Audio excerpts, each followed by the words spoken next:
Bonjour, bienvenue à un nouvel épisode des Sages-Faire.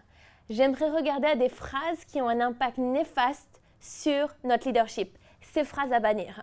Ces phrases sont un reflet de ce que nous croyons de Dieu, de nous, de la vie, et que nos paroles ont un pouvoir de vie ou de mort sur nous et ceux qui nous entourent. Alors voilà d'autres phrases à examiner et à retirer de notre langage. Je n'y peux rien, c'est comme ça, ce n'est pas de ma faute. Par ces phrases-là, on cherche à se décharger de toute responsabilité. Mais dans le leadership, on ne blâme pas, on prend la responsabilité s'il le faut. C'est ce qu'a fait Adam. On lit dans Genèse qu'il blâme la femme pour son péché. Souvent, on n'aime pas être responsable, ou on accepte d'être responsable de quelque chose juste à ce qu'il y ait des choses qui ne vont pas dans le bon sens. On préfère ne pas se sentir engagé. On garde nos options ouvertes si jamais quelque chose de mieux arrive. Et si quelque chose ne va pas, il faudra sans doute s'excuser, ce qui touche notre orgueil.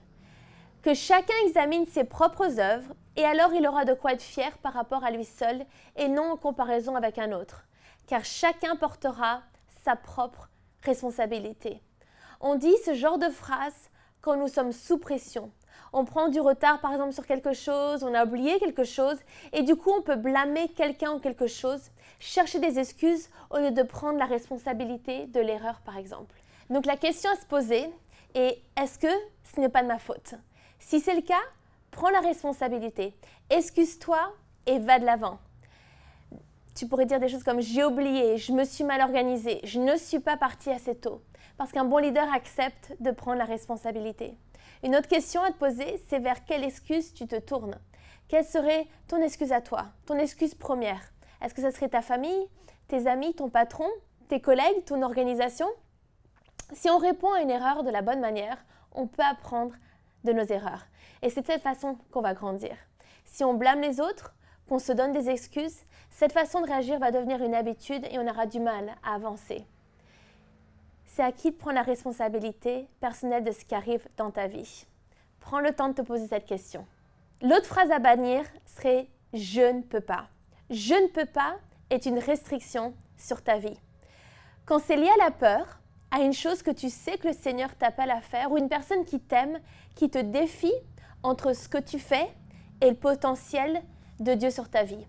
Il faut vouloir désirer surmonter nos peurs, notre timidité, le sentiment de ne pas être à la hauteur, de ne pas être assez ceci ou cela. On va sûrement avoir ces sentiments à naviguer jusqu'à la fin de nos vies. Mais peut-être qu'il y a des choses aujourd'hui que tu ne peux pas faire, mais tu peux sans doute te positionner pour grandir.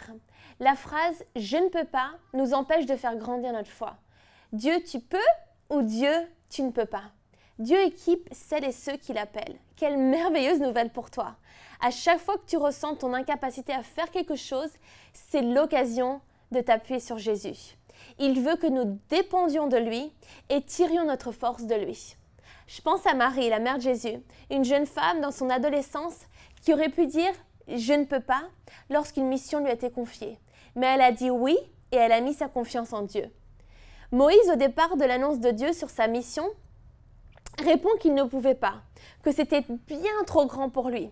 Et c'est vrai, Dieu n'allait pas le laisser seul, mais par contre, il fallait que Moïse se rende disponible. Notre foi vient de ce qu'on entend, et ce qu'on entend vient de la parole de Dieu. C'est un verset dans Romains 10, verset 17.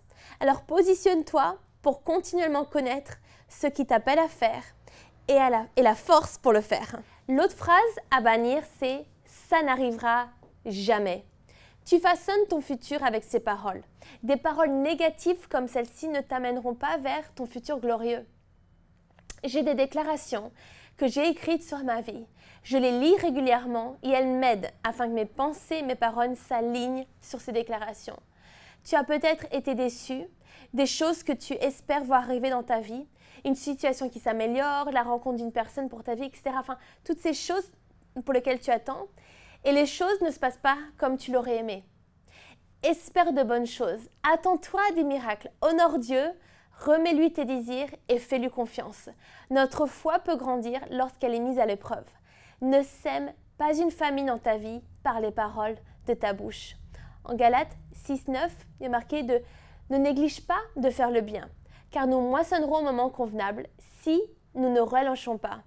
Ainsi donc, pendant que nous en avons l'occasion, pratiquons le bien envers tous et en particulier envers nos proches dans la foi. Espère de bonnes choses dans ta vie. Cette autre phrase à bannir, c'est plus tard, demain, un jour quand, peut-être, je ferai, je pourrai. Ne remets pas plus tard quelque chose que tu peux faire aujourd'hui. On procrastine, on tarde et on croit que demain, ça sera plus facile de se mettre en marche. On peut tout commencer quelque chose aujourd'hui, même si c'est que 5 minutes. On peut faire 5 minutes de sport, 5 minutes de lecture aujourd'hui. N'attends pas demain pour des choses que tu peux commencer aujourd'hui. Pour certaines, on procrastine pour différentes choses. Pour d'autres, c'est une façon de vivre. Par exemple, de ne pas payer ses factures à temps, dépasser la limite d'une carte cadeau, faire ses achats constamment à la dernière minute. Cela m'est arrivé d'avoir une chose sur ma liste des choses à faire et de les passer d'un mois à l'autre. Ce rendez-vous pour le dentiste.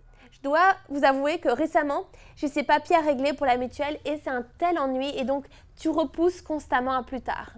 J'ai réalisé le sentiment de satisfaction de décider de ne pas remettre à plus tard ce que tu peux faire aujourd'hui et ça fait tellement bien. Je le fais maintenant. Ce que tu notes dans ton agenda, avec ce qui est important, un jour et un horaire précis, fais-le. Un jour précis parce que un jour, ce n'est pas un jour dans la semaine. Quelles sont ces choses que tu remets à plus tard? C'est aujourd'hui que tu vas le faire. Le but de cet épisode est que tu prennes conscience et que tu réalises davantage ce que tu dis et pourquoi tu le dis. On a toutes des phrases sur lesquelles travailler, ces phrases à bannir. Prends quelques instants à la fin de cette vidéo et réfléchis. Quelles sont ces phrases standards que tu dis et que tu peux arrêter de dire? Quelles sont ces phrases qui t'empêchent d'aller plus loin dans ton leadership parce qu'elles ont un impact négatif sur tes pensées, ta vision et ton langage? Prends la décision de les remplacer par des vérités, des paroles qui viennent de Dieu, qui apportent la vie et la force dans toutes les sphères de ta vie. Merci d'avoir été avec moi. Encore une fois, sois béni et à très vite. Hey les filles, c'était le dernier épisode de cette deuxième saison de SHFR. Un grand merci d'avoir été présente toute cette année. Faites-moi savoir les thèmes que vous aimeriez que j'aborde. On se revoit en septembre pour la saison 3. Passez un bel été et à bientôt.